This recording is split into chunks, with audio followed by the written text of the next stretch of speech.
네,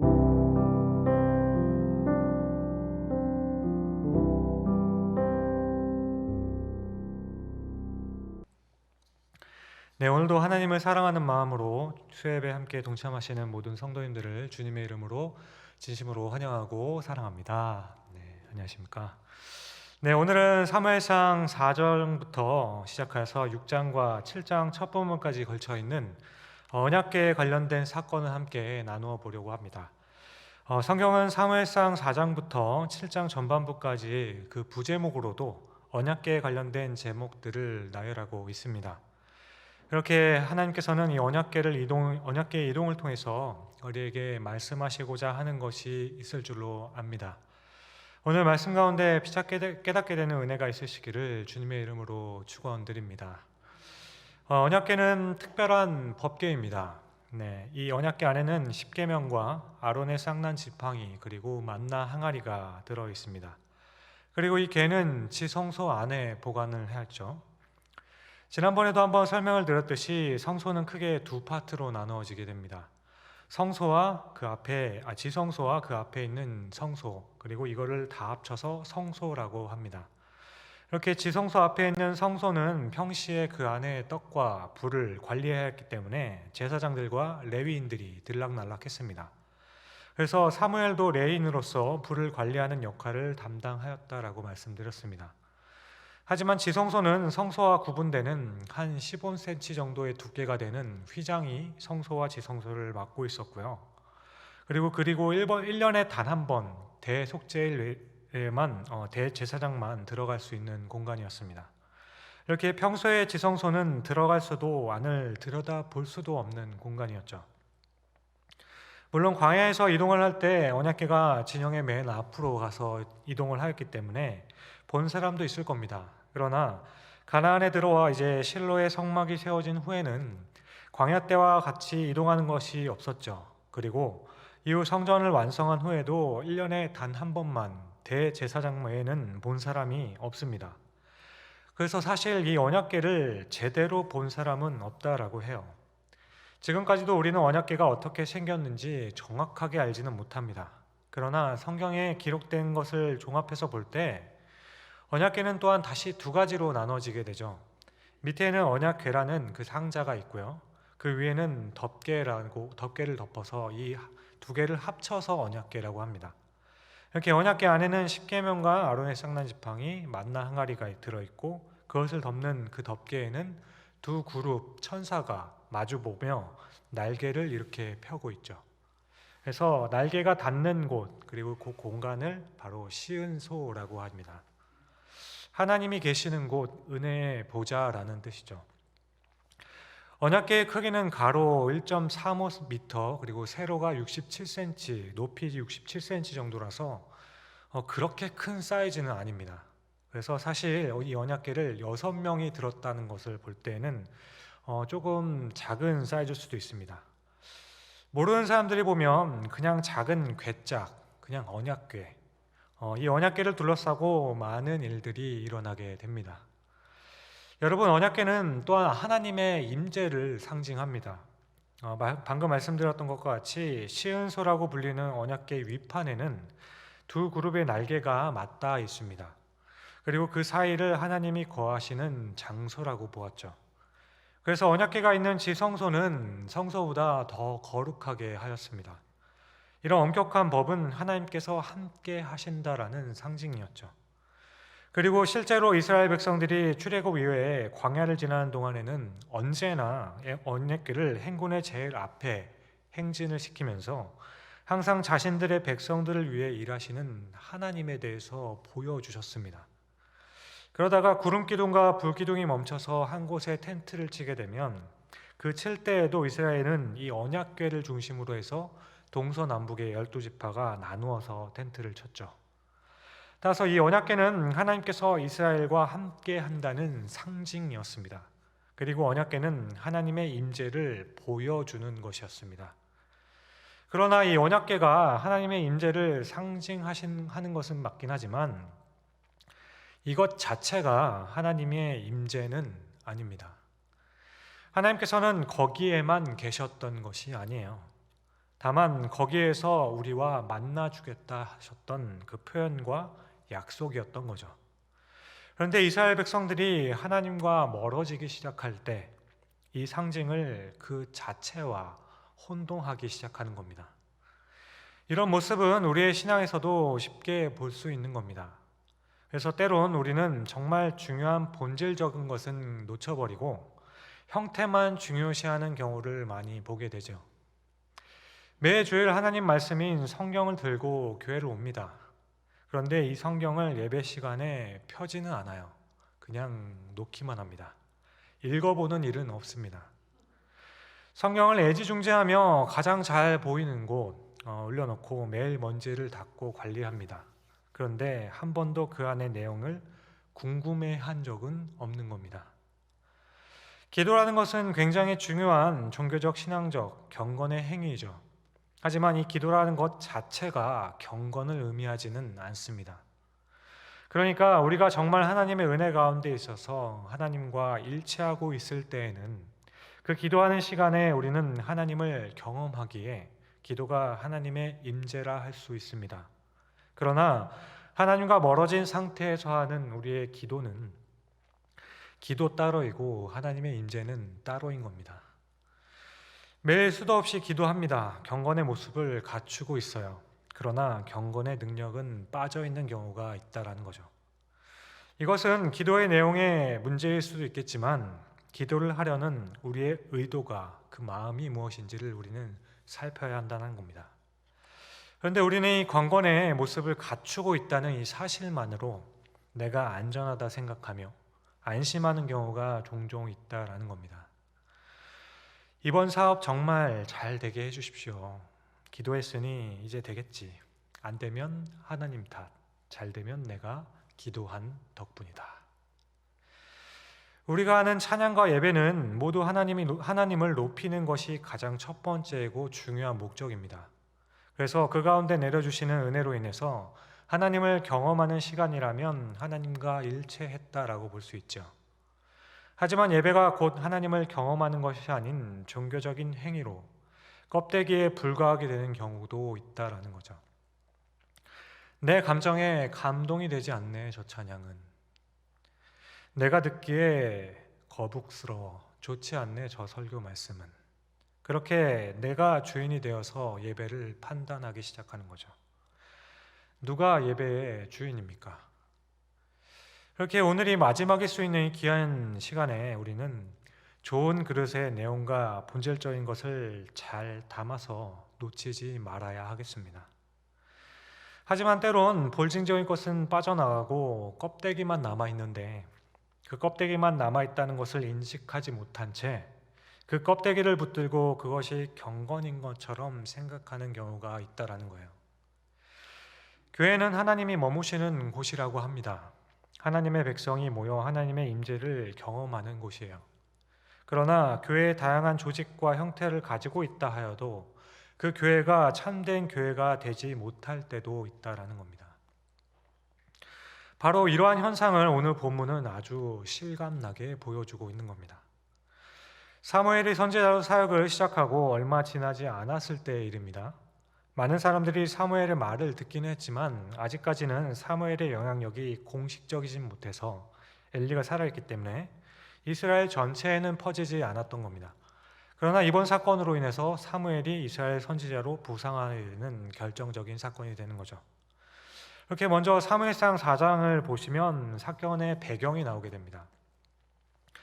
블레셋과 이스라엘 사이에 전쟁이 일어났습니다. 이 전쟁은 수많은 사람들이 모여 싸우는 굉장히 큰 전쟁입니다. 당시 블레셋은 5개의 도시가 연합하여서 만들어진 연합국이었습니다. 그러나 완전히 일체되어 뭉쳐져 있지는 않은 그냥 각 도시에 5왕이 있는 민족 집단이었습니다. 아스돗, 가드, 에그론, 아스글론, 가사 이 5개의 도시가 뭉친 말 그대로 블레셋 족속이라 볼 수 있습니다. 사실 블레셋의 힘이라고 하는 것은 이후에 바벨론이나 아수르, 애국과 비교했을 때에는 비교조차 할 수 없는 그냥 가나안에 기반을 둔 작은 부족 국가입니다. 그럼에도 불구하고 이 블레셋은 두고두고 이스라엘을 찌르는 가시가 되어서 괴롭히게 되죠. 이스라엘을 지형적으로 다시 보게 된다면 동편에는 밑에 모압이 있고요. 위에는 암몬이 존재합니다. 그리고 그 위로는 아수르와 바벨론이 있고요. 서쪽에서 보면은 지중해 해변을 끼고 있는 서남쪽에 블레셋의 진을 치고 있습니다. 그리고 그 밑으로는 애굽이 진을 치고 있죠. 그러니까 사방으로 어디든지 공격을 당할 수 있는 곳이 바로 이스라엘의 지형이었어요. 그 중에 이번에는 블레셋과의 큰 전쟁이 일어나게 된 겁니다. 엄밀히 따져서 이스라엘의 입장에서는 자기들이 12부족이잖아요. 12부족이 같이 힘만 모으면 블레셋은 상대가 되지 않는 겁니다. 블레셋과 싸워서 질 일이 별로 없을 법합니다. 그런데 이 전쟁에서 이스라엘은 참패를 당하게 돼요. 자그마치 4,000명의 군인이 죽습니다. 이스라엘 백성들은 4,000명의 군인들이 죽은 후에 얼마나 놀라고 얼마나 당황했는지를 모릅니다. 이들은 어째서 하나님께서 이런 일을 주시는지 의문이었어요. 그런데 블레셋에게 참패한 후에 이들이 했던 일이 굉장히 흥미롭습니다. 참패 후에 이스라엘 장로들이 모여서 회의를 하고 나서 했던 일은 빨리 실로에 가서 언약궤를 들고 오자는 거예요. 실로는 제단이 있고 엘리가 사역했던 곳이죠. 엘리의 아들들인 홈리와 비느하스는 이미 전쟁터에 나와 있는 상황입니다. 그런데 전쟁에서 지고 나니까 이스라엘 장로들이 내린 결론은 빨리 가서 언약궤를 들고 오자라는 거예요. 가지고 오자라는 겁니다. 여러분, 이 말은 언뜻 보아서 하나님께로 돌아가는 것 같습니다. 회개하는 모습과 같아 보여요. 우리가 우리 힘으로 싸우려고 하니까 안 되는 것 같다. 그러니 하나님의 능력으로 우리가 함께 싸우자. 이런 것일까요? 언약궤만 우리 안에 있다면 하나님께서는 우리와 함께 하시니 싸워서 반드시 이길 수 있다라고 생각한 겁니다. 그렇게 언약궤를 들고 오는 거예요. 언약궤가 이스라엘 진영에 들어올 때 블레셋 사람들도 놀라고 이스라엘 사람들은 사기가 하늘을 찌르기 시작합니다. 왜냐하면 하나님께서 이들 가운데 들어오시는 것 같았기 때문이에요. 언약궤가 진영 안에 들어왔을 때 온 이스라엘 백성들은 너무 좋았습니다. 이제 이 전쟁에서 승리했다라고 하며 환호성을 지르기 시작합니다. 이 환호성이 어느 정도였냐 하면 4장 5절을 보시면 땅이 진동할 정도였다라고 합니다. 이 땅의 울림으로 상대 측에 있는 블레셋 진영의 사람들은 놀라죠. 이미 한 번의 전쟁에서 크게 승리해서 이미 사기가 충천하고 있는 블레셋이었어요. 그런데 이스라엘 진영에 여호와의 궤가 들어왔다는 소식에 두려워서 떨기 시작합니다. 왜냐하면 블레셋 사람들은 언약궤는 하나님의 상징하는 것으로서 익히 알고 있었기 때문이죠. 이스라엘 백성들의 신인 여호와는 큰 강대국인 애굽을 물리치고 40년 광야에서도 한 번도 전쟁에 패한 적이 없는 위대한 신이라고 이들은 고백을 하죠. 이렇게 블레셋 사람들은 이제 그 신이 이스라엘에게 들어왔으니 어떻게 하냐고 오히려 불신자들인 블레셋 사람들이 두려워합니다. 하지만 포기할 수 없었기에 서로를 격려를 하고 다시 죽기를 각오하고 나가서 싸우게 되죠. 반면에 이스라엘 백성들은 이제 언약궤가 들어왔기 때문에 언약궤가 우리 진영에 왔기 때문에 아무런 문제가 없을 거라 생각합니다. 그런데 다시 치른 전쟁에서 이스라엘 백성들은 자그마치 3만 명이 죽습니다. 그리고 언약궤마저도 빼앗겨 버려요. 우리는 이 본문을 보며 이런 의문을 가질 수가 있습니다. 아니, 어떻게 이런 일이 일어났을까? 왜 이렇게 되는 거지? 하나님께서 이 전쟁에 지시는 건가? 어찌하여 하나님께서는 이 언약궤마저도 빼앗기게 만들고 블레셋 사람들의 그런 조롱거리가 되셨을까? 어떻게 하나님의 명예를 떨으시면서까지 비참하게 하실 수 있는 것일까? 그런데 여러분, 지금 이스라엘 백성들의 문제가 무엇인지를 보이십니까? 이스라엘 사람들은 하나님만 모시고 가면 된다라고 생각한 거예요. 그렇게 언약궤를 모시고 온 겁니다. 여러분들도 기억하시겠지만 이스라엘 백성들은 언약궤를 들고 성 주위만 돌아서 전쟁에 승리한 적이 있습니다. 이스라엘 백성들이 광야를 지나 가나안에 첫 발을 디딘 그때였죠. 여호수아가 백성들을 인도할 때 이스라엘 백성들은 여리고성을 여리고라는 큰 성에서 승리를 거두게 됩니다. 그때 언약궤를 선두에 두고 하루에 한 바퀴씩 마지막 날에 7바퀴를 돌아 성을 무너뜨린 적이 있었죠. 그런데 그 전리품의 일부를 어떤 사람이 탈취해 가 있었습니다. 그러자 그 다음 전투인 아이성 전투에서 어떤 일이 벌어졌는지 기억하십니까? 이스라엘은 하나님과 함께 하심으로 여리고라는 거대한 도시를 말씀을 따라 성 주위를 도는 것만으로 정복하여서 사기가 하늘을 찌를 듯 충천하였습니다. 그런데 그 다음 성인 여리고와는 비교도 되지 않은 작은 성이라고 해서 아이성이라고 불리는 그 성을 공격하러 갔지만 패배하게 되어서 무려 그 앞에서 3,000명이 도망당하고 36명이 죽게 됩니다. 그런데 전쟁에서 패하고 여호수아가 제일 먼저 한 일이 무엇인지 아십니까? 우리는 이때 여호수아가 했던 일과 오늘 이스라엘 장로들이 했던 일을 비교하면 전혀 다르다라는 것을 우리는 깨닫게 됩니다. 여호수아는 언약궤 앞에 가서 그의 옷을 먼저 찢습니다. 그리고 여호수아 7장 5절에서 7절의 말씀은 이렇게 얘기합니다. 아이 사람이 그들을 36명쯤 쳐 죽이고 성문 앞에서부터 스바림까지 쫓아가 내려가는 비탈에서 쳤으므로 백성의 마음이 녹아 물같이 된지라.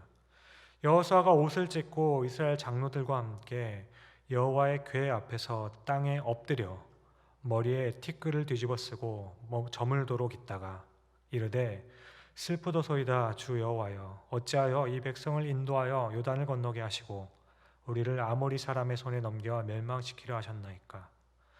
우리가 요단 저쪽에 만족하게 여겨 거주하였더라면 좋았을 뻔하였나이다. 물론 여호수아는 이때까지는 아간이 숨긴지를 몰라고 있었죠. 그러나 하나님께서 허락하신 그 전쟁에서 패하고 너무 놀랐습니다. 그러자 여호수아는 여호와의 궤 앞에 엎드려 자신의 옷을 찢으며 해가 저물도록 하나님 앞에서 안타까워하며 애통해합니다. 하나님 슬픕니다. 어찌하여 우리에게 이런 일이 일어나게 하셨습니까? 이렇게 자신의 마음을 찢고 참회를 하는 거죠. 여호수아는 정말로 하나님을 찾는 모습인 거죠. 그런데 이 말씀과 비교하여 사무엘상 4장 2절에서 4절의 말씀을 보면 이렇게 이야기를 해요. 블레셋 사람들이 이스라엘에 대하여 전열을 벌이니라. 그 둘이 싸우다가 이스라엘이 블레셋 사람들 앞에서 패하여 그들에게 전쟁에서 죽임을 당한 군사가 4,000명가량이라. 백성이 진영으로 돌아오매 이스라엘 장로들이 이르되 여호와께서 어찌하여 우리에게 오늘 블레셋 사람들 앞에 패하게 하셨는고 여호와의 언약궤를 실로에서 우리에게로 가져다가 우리 중에 있게 하여 그것으로 우리의 원수들을 손에서 구원하게 하자 하니 이에 백성이 실로에 사람을 보내어 그룹 사이에 계신 만군의 여호와의 언약궤를 거기서 가져왔고 엘리의 두 아들 홈니와 비나스는 하나님의 언약궤와 함께 거기에 있었더라. 여러분 무엇이 다르다라고 생각하십니까? 이들이 전쟁에서 지고 나서 가장 먼저 생각한 것은 둘 다 하나님이었어요. 여호수아도 그랬고 지금 장로들도 가장 먼저 생각한 것은 하나님입니다. 그런데 사무엘상의 장로들은 말하기를 언약궤만 들고 오면 된다라는 거예요. 그것으로 이길 수 있다라고 합니다. 이들의 마음에는 회개할 마음이 전혀 없고 뉘우치고 가슴을 치는 일이 전혀 없는 겁니다. 하나님을 찾고 있는 것처럼 보이지만 하나님을 찾고 있는 모습이 아니죠. 하나님을 마치 언약궤에만 있는 그 이방 우상과 같이 미신적으로 생각하면서 눈에 보이는 언약궤만 있으면 이길 수 있다라고 생각했던 겁니다. 이것은 아니죠. 이스라엘이 지금 전쟁에서 패하게 된 것은 이들이 하나님을 떠났기 때문입니다. 이들이 전쟁에서 패하게 됐던 건 하나님을 인정하지 않았기 때문이에요. 바로 타락했기 때문입니다. 그러므로 타락해 있었던 이들이 전쟁에서 지고 난 후에 가장 먼저 해야 할 일, 정말 참혹하고 비참하게 수치를 당한 후에 제일 먼저 해야 할 일은 하나님 앞에 엎드려 하나님 우리가 범죄하였습니다. 어찌하여 우리를 떠나셨습니까? 이렇게 애통하는 마음으로 회개를 먼저 했어야 한다는 거죠. 하지만 이들은 전혀 회개하지 않고 그냥 언약궤만 오면 돼. 언약궤 있으면 전쟁에 이길 수 있는 거야. 이렇게 생각했다라는 거예요. 여러분, 정말로 그렇다라고 생각하십니까? 우리는 어떻습니까? 여러분, 정말 성대하게 예배를 드리고 기도회를 크게 열면 하나님께서는 그곳에 축복하시고 기도회 때문에 은혜를 내려주시는 겁니까? 기도회를 했다는 것이 중요한 것이겠습니까? 아닙니다. 기도회를 하는 것은 그 기도회를 가능하게 만들 만큼 상한 심령이 있어야 하는 겁니다. 정말로 하나님께 돌아오겠다는 가슴 아픔과 마음이 없다면 아니라는 거예요. 어떤 행위나 행사를 통해서 문제를 해결하겠다고 하는 것은 이것은 이미 첫 단추부터가 잘못 끼워진 겁니다. 우리의 어떤 행위나 행사들로 문제가 해결되는 것이 아닙니다. 새벽 기도를 하고 수요 예배와 금요 예배, 금요 기도회를 참석합니다. 주일 예배를 단 한 번도 빠지지 않고 참석하는 것이 중요한 것이 아닙니다. 우리의 어떤 종교적인 행위로 우리가 나아지는 것이 아니에요. 그 속에 정말 하나님과 함께 하고픈 마음이 없다면 다 헛것입니다. 금식을 하면 모든 것이 해결되고 괜찮아지는 건 맞습니까? 아닙니다. 금식이라는 것은 그렇게 내가 금식을 필요로 할 만큼 그 마음의 사모함과 찢어지는 마음이 있어야 할 수 있는 것입니다. 찢어지는 마음을 가지고 하나님 앞에 무릎을 꿇을 마음이 있어야 한다는 거예요. 상하고 통회하는 그런 마음이 전혀 없는데 그냥 금식 기도하면서 혹시 하나님께서 나를 불쌍히 여기셔서 도와주시지는 않을까 하며 기도하고 있다면 죄송하지만 그것은 잘못된 기도입니다. 오늘 이스라엘 백성들이 보며 아직도 멀었구나 하며 생각되게 만드는 것이 바로 이 부분이에요. 전쟁에서 패한 후에 이들은 자신의 삶과 인생에서 가장 위기라고 할 수 있는 그 상황에 놓이게 되었습니다. 그러나 이들은 이때 깨우쳐서 하나님, 우리가 지금까지 하나님을 떠나고 형식적으로 모양으로만 하나님을 섬긴 것 같습니다. 주님, 어떻게 하면 좋습니까? 이렇게 회개하는 모습이 전혀 없다라는 거죠. 차라리 우리를 불쌍히 여기셔서 우리 민족을 구원해 달라고 하나님 앞에서 통해 자복하며 오히려 사사 시대와 같이 오히려 사사를 구하는 것이 훨씬 더 나을 뻔했다라는 거죠. 그렇게 간절하게 하나님 앞에서 기도를 했더라면 좋았을 것입니다. 그러나 이들은 처음 패한 후에 기껏 생각해낸 것은 언약궤 가지고 오자라는 거예요. 하나님의 임재 앞에서 자신들을 돌아보며 뉘우쳐 회개함이 전혀 없고 그냥 하나님이 우리를 대신해서 싸우도록 만들자, 이런 겁니다. 그래, 출애굽 당시에 그리고 여호수아 때 우리가 전쟁에서 어떻게 이겼더라? 맞아, 그치, 언약궤지. 언약궤만 앞에 세우면 되는 거야. 언약궤만 오면 그 언약궤로 인해서 하나님이 다 알아서 하실 거야. 진정 자신들에게 하나님이 함께 하시는지는 상관이 없는 거예요. 관계가 전혀 없어져 버린 겁니다. 그냥 지금 내 문제를 해결해 줄 그런 신만 있으면 되는 겁니다. 그렇게 언약궤만 있으면 모든 문제를 해결할 수 있다고 생각했던 거죠. 완벽하게 완전히 잘못 알고 있었던 거죠. 오해입니다. 이스라엘이 승리하게 된 것은 언약궤 때문이 아니라 하나님께서 함께 하셨기 때문입니다. 이스라엘이 승리하게 되는 것은 언약궤가 아닌 이스라엘이 하나님께 돌아왔기 때문에, 하나님께서 함께 하셨기 때문인 겁니다. 그러니 하나님께서 떠나셨는데 언약궤가 무슨 소용이 있습니까? 하나님께서 계시지 않는 그 언약궤가 무엇을 할 수 있다 말입니까? 그러니 전쟁터에 나갔다가 더 많은 사람 3만 명이 그냥 죽임을 당합니다. 거의 전멸을 한 것이나 마찬가지죠. 어떻게 언약궤를 가지고 나가는데 이렇게 될 수 있을까?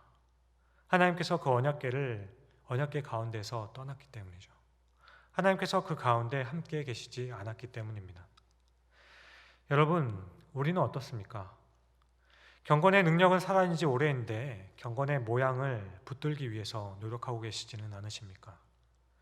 이번 일만 잘 끝나면 참 힘들었는데 새벽 예배도 좀 쉬어야지. 주일 예배도 좀 한 번만 드리고 쉬엄쉬엄 해봐야지. 구역장 권찰 너무 힘들었는데, 교구장도 힘들었는데, 벌써 마음은 하나님을 떠났는데 모양만 내고 계시지는 않으십니까?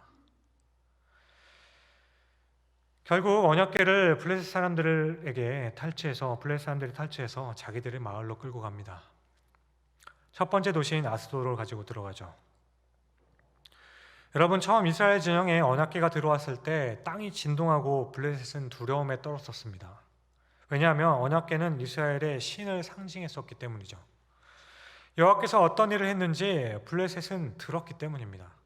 그렇게 이들의 신앙은 그저 그 정도인 거예요. 블레셋이 섬기고 있었던 신은 다곤이라는 신인데요, 이 다곤이라는 신은 11세기 중반 학자들이 다곤이라는 단어의 어원을 추적하여서 다곤은 물고기 신으로 정의하여 생선처럼 생겼다라고도 합니다. 이렇게 마치 인어공주와 같이 하체는 물고기고 상체는 인간의 형상을 한 모습이었을 거라고 추측하죠. 어쨌든 이들은 다곤이라고 하는 돌로 만든 큰 신상을 만들고 자신들의 신이라고 생각했습니다. 그러니 이들이 언약궤를 뺏고 난 후에 좀 놀라지 않았을까요? 이스라엘의 신인 여호와는 굉장한 분이라고 했는데 되게 웃기게 생겼네.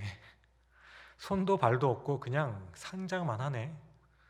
그리고 그리 크지도 않네. 참 별나다라고 생각하지 않았을까요? 왜냐하면 블레셋 사람들이 보기에는 여호와 하나님은 만유에 계시고 온 우주를 다스리는 하나님이 아니기 때문입니다. 이들이 보기에는 그저 만들어진 그냥 작은 상자, 그 궤짝이 그냥 하나님 신 여호와였기 때문이에요. 이스라엘을 섬기는 신은 그냥 궤짝이구나 생각했던 겁니다. 그런데 당시 전쟁은 신들 간의 전쟁이기도 했죠. 전쟁의 승패로 어느 나라의 그 신이 강한지를 겨루는 것이었습니다. 그래서 이들은 언약궤를 마치 전쟁의 포로와 같이 자기들 마음대로 끌고 다니는 거죠. 그런데 죽지 않습니다. 왜냐하면 그때는 하나님께서 언약궤에 임재해 계시지 않기 때문이죠. 여러분, 언약궤는 너무나도 거룩하고 경건한 겁니다. 다윗의 경우를 혹시 기억하십니까? 기란 여아림에서 언약궤를 가지고 오다가 우사가 수레가 넘어지는 것을 막기 위해서 잡았다가 그 자리에서 바로 즉사했던 것을 기억하시죠? 언약궤가 있는 지성소는 아무나 들어갔다가는 그날로 바로 죽는 겁니다. 대제사장이라 할지라도 하나님이 주신 그 법대로 하지 않았으면 바로 죽는 거예요. 참 죽을 일이 참 많은데, 어쨌든 하나님께서 언약궤에 임재하고 계실 때에는 한번 봐줄게, 이런 것이 전혀 없는 겁니다. 그냥 바로 죽는 거예요. 그러니 블레셋 사람들은 블레셋 사람들을 보면서 다시 깨닫게 되는 건, 언약궤가 만약 정말 거룩했다라면 언제 어디서나 언약궤를 만지면 죽었어야 하는 겁니다. 그런데 지금 블레셋 사람들은 어느 누가 만져도, 어떻게 하여도, 궤가 만져도 죽지를 않습니다. 궤가 중요한 것이 아니라는 거죠. 블레셋은 그렇게 다곤 신상 앞에 언약궤를 가져다 놓죠. 다곤이 언약궤를 이겼기에 언약궤는 다곤에게 절을 해야 된다는 의미죠. 그런데 다음날 아침에 가봤더니 다곤이 엎드려져 있는 거예요. 블레셋 사람들은 이상하다, 이게 어떻게 넘어졌지? 라고 생각하는 거죠. 이 큰 신상이 넘어져 있는 거죠. 손상도 하나 가지 않고. 그리고 다음날 다시 가보니까 이번에는 아예 작살이 나 있습니다. 손목과 머리가 끊어져서 떨어져 나가 있고 문지방에 얼굴을 대고 엎드려져 있는 거죠. 그렇다면 여러분, 언약궤가 다곤을 이긴 걸까요? 이제 하나님께서는 하나님의 떨어진 명예를 회복시키고 계시는 거예요. 하지만 이스라엘 백성들을 통해서 하지는 않아요. 하나님께서 이스라엘을 통해서 하나님의 실추된 명예를 회복하려 하지 않으시고 오히려 우상 앞에서 하나님 되심을 보여주는 겁니다. 하나님의 거룩하심을 다시 보여주고 계시는 것이죠. 그렇게 이제 아스돗에는 독한 종양이 돌기 시작하죠. 수많은 사람이 죽습니다. 그러자 언약궤 때문이라 생각하고 아스돗 사람들이 항의하여서 가드로 옮기게 하죠. 그런데 가드에서는 더 크게 일어나죠. 어린아이서부터 노인까지 더 많은 사람들이 독종으로 죽습니다. 이들에게도 재앙이 임하게 되니 이들은 고민하기 시작하죠. 결국 이들은 에그론이라는 곳으로 언약궤를 옮기자고 지도자들이 모여서 논의를 하죠. 그 중에 어떤 사람이 제안을 합니다. 여러분, 이 언약궤 빨리 돌려보냅시다. 그런데 그냥 돌려보내면 안 되고 속건제를 드립시다. 그리고 속건제를 위해 금으로 5개의 독점과 5개의 쥐를 만듭시다. 여기서 5은 이들의 도시를 상징하고 이들에게 임한 재앙이 5도시에서 없어지기를 구한 거죠. 그런데 이들은 5개의 독점과 쥐를 만들어서 바치면서 아주 재밌는 실험을 한 가지 합니다. 그런데 이 재밌는 실험을 어느 때는 우리도 좀 하는 것 같아요. 이들은 언약궤를 벳세메스라는 곳으로 보내게 됩니다. 벳세메스는 이스라엘의 지도를 놓고 보면 예루살렘이 여기 있으면 이쪽이 서쪽이고요, 이쪽이 동쪽이면 예루살렘이 여기 있으면 벳세메스는 한 요 정도에 있는 겁니다. 한 11km 정도에 떨어져 있는 또 거기에는 에그론이 있어요. 그러니까 에그론과 벳세메스는 한 11km 정도 떨어진 거리에 있는 거죠. 이스라엘과 제일 가까운 도시인 겁니다. 이렇게 그 도시로 보내기 위해서 블레셋 사람들은 2마리의 소를 준비하죠. 그런데 이 2마리의 소는 한 번도 멍에를 메어보지 못한 소라고 합니다. 일을 해본 적이 없는 거예요. 게다가 아직도 젖이 나는 2마리의 소입니다. 아직 젖이 나는 2마리의 소라는 것은 아직 송아지 새끼가 있어서 젖을 먹는다는 거예요. 그러니까 어미로부터 새끼를 일부러 떼어놓았다는 겁니다. 일부러 새끼를 떼놓은 2마리의 소에게 수레에다가 언약궤를 올려놓고 한 번도 일해보지 못한 그 소에게 끌고 가라고 하는 거죠. 채찍을 휘두른 것도 아닙니다. 가라는 거예요. 이렇게 이 2마리의 소가 수레를 끌고 국경을 넘어 벳세메스로 가면 우리가 지금 겪는 재앙은 여호와께로부터 온 것이 확실하다라고 블레셋 사람들은 생각한 거죠. 근데 만일 그렇게 되면 이스라엘의 신이 우리에게 저주한 것이라고 하는 거죠. 하지만 만일에 이 2소가 벳세메스로 가지 않고 그 자리에 머문다면 이것은 우연이라고 여겨서 이스라엘의 신을 두려워할 필요가 없다라고 했던 겁니다. 여러분, 그러니까 이들이 언약궤를 돌려보내면서 준비한 것을 보면 이들이 기대했던 것은 제발 이게 우연이기를 바랬다라는 겁니다. 새끼를 떼어놓고 소를 몰면 그 소는 절대로 움직이지 않는다라고 합니다. 이 소들은 새끼들 때문에 절대로 움직이지를 않는 소예요. 그런데 이런 소들을 새끼를 버려두고 벳세메스로 가도록 하는 거예요. 이들이 생각하기로는 절대로 일어나지 않을 일이라는 거죠. 그런데 성경을 보면 이 소들은 울면서 갔다라고 되어 있어요. 그러므로 이것은 절대로 이루어질 수 없는 일이 되어버린 겁니다. 그러니 이것은 여호와께로부터 온 것이라는 것이 확실하다는 것을 확인시켜 주는 거죠. 이제 이들은 언약궤를 온전히 다시 돌려보내야 되는 상황이 된 겁니다. 그런데 당시 이스라엘 백성들은 이들만도 못했던 것 같습니다. 정말 될 수 없는 상황과 장치들을 준비해서 제발 이게 우연이기를 바라며 어쩌다가 생긴 일이라고 믿고 싶은 이 블레셋 사람들보다 이스라엘 사람들은 못했던 것 같습니다. 6장 1절을 보시면 언약궤를 빼앗긴 지 자그만치 7개월이 흘렀습니다. 그런데 하나님을 믿고 섬긴다는 이스라엘 백성들은 자신들이 패하게 된 것은 하나님이 하신 일이 아니라 그냥 우연히 일인 것처럼 똑같이 생활을 했다라는 거예요.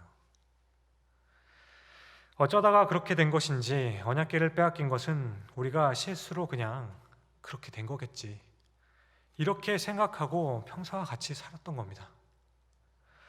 언약궤를 빼앗기고 블레셋의 언약궤가 머무는 동안에 도대체 이스라엘 백성들은 무슨 생각을 하고 있었을까요? 하나님께서는 이스라엘 백성들을 통해 나타나셔야 할 그 영광을 이스라엘 백성들을 통해서가 아니라 하나님 스스로가 아스돗과 가드, 에글론에서 하나님의 하나님 되심을 그 땅에 보여주십니다. 그리고 하나님께서는 그 땅에 재앙을 내리심으로 스스로 그 땅을 떠나서 다시 주께서 삼으신 그 백성의 품으로 돌아오시는 모습인 거예요. 그 모습을 이스라엘 백성들에게 보여주고 있는 거죠.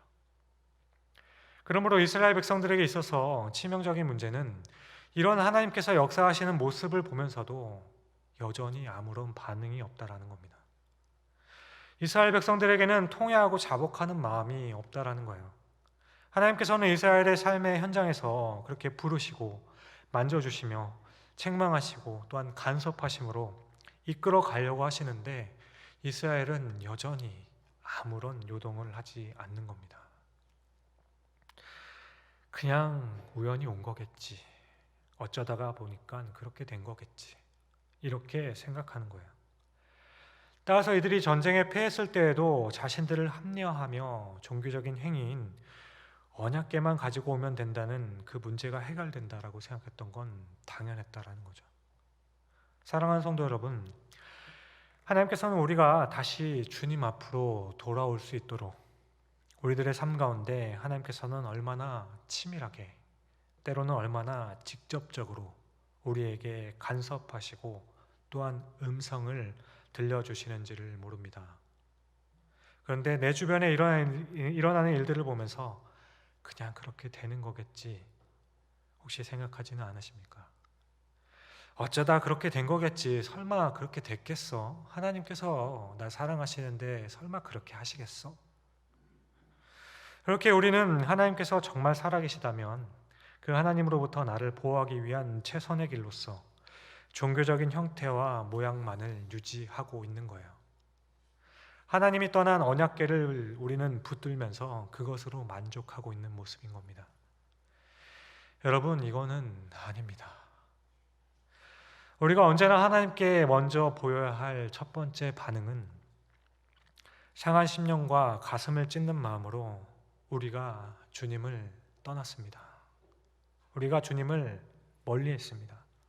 우리가 형식적으로 주님을 섬기며 살았고 제 마음속에 주님이 계시지 않습니다. 그래서 나의 삶에 아무런 능력을 경험하지 못합니다. 그러니 하나님, 제가 무엇을 하면 좋겠습니까? 나의 인생이 힘들어지고 어려워지며 쓰러지게 되었습니다. 하나님, 저를 불쌍히 여겨주옵소서. 저를 좀 건져주옵소서. 이렇게 통회하고 부르짖어야 한다는 거죠. 그냥 언약궤를 붙들고 있어야 될 문제가 아니라는 거예요. 하나님께로 돌아와야 하는 문제인 겁니다. 그냥 우리가 종교적인 형태만 가지고 있어서 기도해야 하고 예배하며 선교와 구제를 한다고 될 문제가 아니라는 거예요. 기도와 예배, 선교와 구제도 하나님께로 통회하며 돌아오는 마음으로 해야 된다는 겁니다. 진정으로 하나님으로 회복되고 돌아오고자 하는 그 마음이 없이 그냥 행위로 대체하려 하지 말아야 한다는 거예요. 그런데 우리는 자꾸만 대신하려는 경향이 있습니다. 우리의 삶에 하나님이 보시기에 좋지 않은 모습이 있음에도 불구하고 내가 그것을 압니다. 분명히 알고 있는 것이 있어요. 그런데 내가 그것을 끊어버리면 하나님께 앞으로 돌아오는 것이 확실합니다. 알고 있지만 그것을 끊지 못해요. 대신 기도회를 하고 대신 더 열심히 봉사하고 대신 예배에 더 잘 참석합니다.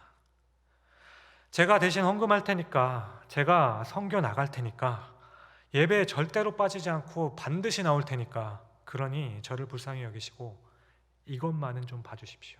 주님, 그렇게 지켜달라고 하고 있지는 않으십니까? 이것은 그냥 빈 껍데기에 불과한 언약궤를 가지고 전쟁에 나가는 것과 똑같은 겁니다. 우리의 삶 속에서 하나님, 이것만은 제발 좀 넘어가 주세요. 이거 대신에 제가 다 잘하고 있잖아요. 그러니 제발 이 부분만 그냥 대충 넘어가 주시면 안 돼요? 이렇게 하나님으로부터 떠나서 하나님과 전혀 상관없이 하나님께서 전혀 기뻐하시지 않는다는 것을 알면서도 서슴없이 하고 있는 것이 있지는 않으십니까? 그냥 좀 넘어가 주기를 바라면서 그냥 우연히 일어난 일이겠지. 하나님 앞에서 진정으로 통회할 마음은 없는 것이 아닙니까? 하나님, 어떻게 하면 좋겠습니까? 이렇게 자복하고 돌아오겠다는 마음 없이 오히려 하나님께 돌아가기가 싫어서 언약궤만 끌어다 놓고 그것만 만족하며 살아가고 있지는 않으십니까? 여러분은 어떠십니까? 부끄럽지만 저도 마찬가지입니다. 무엇이 변해야 하는 걸까요? 어떻게 돌아와야 하는 것일까? 무엇이 회복되어야 하는 걸까요? 우리가 진정으로 회복되어야 하는 것은 하나님께 대한 도덕성입니다. 그런데 우리는 도덕성을 회복하기보다는 언약궤만 붙잡습니다. 우리가 진정으로 필요한 것은 영성입니다. 그런데 영성보다는 종교성만 찾습니다. 이렇게 우리는 잘못된 것을 해놓고서는 문제가 해결될 거라고 생각해요. 이것이 바로 오늘 본문에서 언약궤를 가져다 놓았지만 결국 부끄러운 일을 당하게 되는 결과를 맞이하는 하나님의 백성들의 모습인 겁니다. 베스메스의 언약궤가 돌아왔을 때 이스라엘 백성들은 그 모습을 보고 그전과는 또 다른 모습입니다. 언약궤를 이방인들이 만지지 않았습니까? 이방인들이 막 끌고 다녔죠. 율법으로는 수레에 끌고 다니면 큰일 납니다. 사람들이 들고 가게 되어 있습니다. 그런데 그런 언약궤를 블레셋 사람들이 마음대로 하다가 베스메스로 오게 된 거죠. 베스메스는 당시 유난히 제사장들이 많았던 곳이라고 해요. 여호수아 21장과 역대상 6장의 기록을 보면 제사장 아론의 후손들이 받은 성이기 때문이죠. 이들이 언약궤가 들어오는 것을 보고 좋아했습니다. 드디어 언약궤가 돌아왔다고 너무 좋아하면서 언약궤로 다가가요. 그런데 이 언약궤는 예전의 언약궤가 아니죠. 하나님께서 돌아오신 겁니다. 하지만 이 사실을 깨닫지 못한 그곳의 사람들 가운데 몇 사람이 언약궤를 기웃기웃거리죠. 함부로 만졌다라는 겁니다. 저들도 만졌는데 안에 뭐가 있는지 뚜껑을 열어보고 기웃거린 거예요. 그러자 그곳에서 70명이 죽은 겁니다. 이제는 예전과 달리 하나님의 거룩한 임재가 있다는 표시죠. 우리가 보는 성경에는 오만의 가루가 있는데요. 어떤 사본에는 오만이 들어가 있고 어떤 사본에는 없기 때문이에요. 그런데 오만의 가루가 된 것은 당시 가장 큰 성읍인 예루살렘의 인구가 7만 정도였기 때문에 베스메스에는 5만이나 되는 인구가 살지 않았을 것으로 추정하기 때문입니다. 그리고 70명이라고 보아도 사본상에는 문제가 없기 때문이죠. 어쨌든 이렇게 보면 하나님께서 언약궤를 통해서 이스라엘로 돌아오셨다라는 느낌을 받게 되지 않으십니까? 블레셋 사람들은 언약궤에 대해서, 하나님에 대해서 몰랐기 때문에 그냥 만져도 괜찮았습니다. 물론 독종으로 많이 죽긴 했죠. 그런데 이스라엘 백성들은 그냥 보기만 해도, 만지기만 해도 죽는 거예요. 그러니까 하나님의 사람들이 하나님의 임재를 만일 함부로 다루면 다 죽는 겁니다. 용납하지를 않으시는 거예요. 그렇게 이제 베스메스에서 70명이 죽고 나서 드디어 고백을 하는 거죠. 오늘 본문 6장 20절이죠. 베스메스 사람들이 이르되 이 거룩한 하나님 여호와 앞에 누가 능히 서리요. 이들이 비로소 지금까지 4장에서 6장까지 오면서 처음으로 고백을 하는 겁니다. 이렇게 이 말씀의 결론은 베스메스에 두지 못하고 기란 여아림으로 옮겨서 아미나답의 아들 엘리야살이 그 언약궤를 지키도록 하죠. 그런데 7장 2절의 말씀을 보십시오. 걔가 기란 여아림에 들어간 날부터 20년 동안 오래 있은지라 이스라엘 온 족속이 여호와를 사모하니라. 기란 여아림의 20년이면 아직 사울이 왕이 되기 전입니다. 사무엘이 이제 막 이스라엘 선지자로 올라가는 때이죠. 그런데 7장 2절 마지막 부분에 사모하였다라는 표현이 조금 아쉬워요. 사모하다라는 사전적인 의미는 애틋하게 생각하고 그리워하다, 우러러 받들고 마음속 깊이 따르다이죠. 하지만 다른 번역본들과 원어를 보면 직역해 한다면 사모하다는 단어보다는 통곡하였다라는 말이 맞습니다. 사모하다는 히브리어의 단어는 뜻은 울부짖다, 슬퍼하다, 애도하다라는 뜻이에요. 물론 사모하다는 뜻의 어감으로 슬피 울었다, 안타까워하며 애통했다, 많이 아파하며 그리워했다는 식으로 사용할지는 모르겠습니다. 어쨌든 20년 동안 이스라엘 백성들은 언약궤를 기란 여아람에 두고 드디어 슬피 울기 시작하는 거예요. 드디어 이스라엘 백성들도 하나님의 품으로 돌아오기 시작하는 겁니다. 예전에는 그냥 가면 만날 수 있고 만질 수 있고 마음대로 만질 수 있어서 마음대로 그냥 끌고 다닐 수 있었던 언약궤였어요. 그러나 이제는 볼 수도 만질 수도 없고 소유할 수 없게 된 그 언약궤를 보면서, 아니 하나님을 생각하면서 더 이상 자신들의 삶으로 모실 수가 없어서 애통하며 울었다라는 겁니다. 이전보다 이제 영적으로 회복되는 모습이죠. 그러므로 우리는 빼앗긴 언약궤로 인해 가슴을 치며 언약궤를 찾고자 말하기보다는, 다시 말해서 코로나로 인해서 전도 힘듭니다. 선교 어려워요. 땅에 떨어진 교회 이미지로 인해서 내가 하나님의 사람인 것을 밝히는 것 어렵습니다. 그런 시대입니다. 이렇게 구실을 찾기보다는 오늘날 우리가 찾아야 할 것은 바로 우리 가운데 잃어버린 하나님, 내 안에 계신 그 하나님을 찾으려고 더 몸부림쳐야 한다는 겁니다. 잃어버린 하나님을 찾는다는 말의 의미는 단순히 종교성의 회복이 아닌 우리의 영성의 회복입니다. 그러므로 우리가 정말로 하나님께 돌아온다는 것은 우리의 삶 가운데에서 도덕적, 윤리적인 삶에 대한 진정한 회개가 따라오지 않은 채 그냥 언약궤로 되시라는 이 무례함과 무모함을 범하지 않는 겁니다. 그러므로 오늘 말씀을 함께 나눈 우리 모두는 진정으로 마음으로부터 하나님께 돌아갈 수 있기를 바랍니다. 그냥 기도를, 예배를 회복함이 아닙니다. 기도와 예배를 회복하고 싶은 그 이유를 묻는 겁니다. 그것은 하나님을 찾고 싶은 것이어야만 합니다. 우리는 하나님을 회복해야 되는 거죠.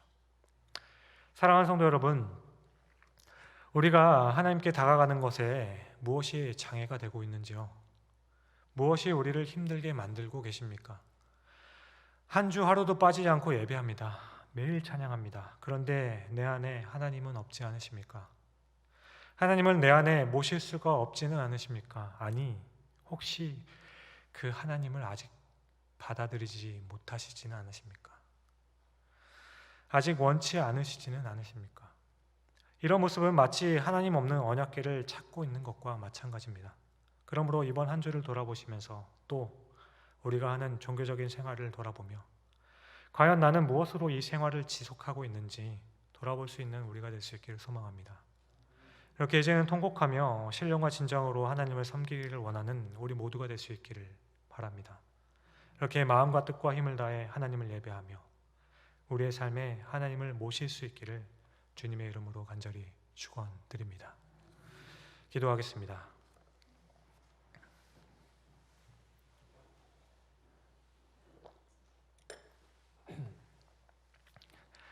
사랑하는 주님, 제가 저를 돌아보아도 가슴을 칠 수밖에 없습니다. 목회를 하면서도 설교를 하면서도 마치 목회와 설교하는 그 모습이 어느 때는 제가 진정으로 하나님 앞으로 돌아와 있지 않는 모습을 발견하기도 합니다.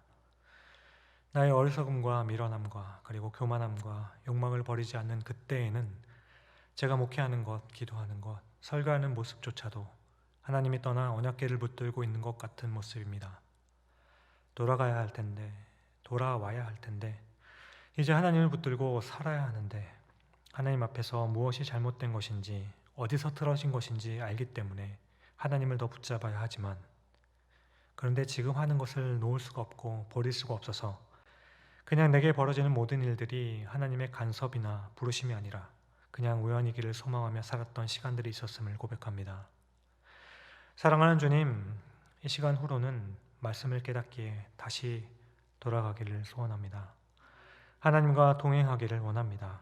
내 삶의 껍데기뿐인 언약궤가 아니라 거룩하신 하나님이 함께 계셔서 그 영광이 나타나 있는 언약궤, 그 언약궤를 모시고 살아가기를 간절히 소망합니다.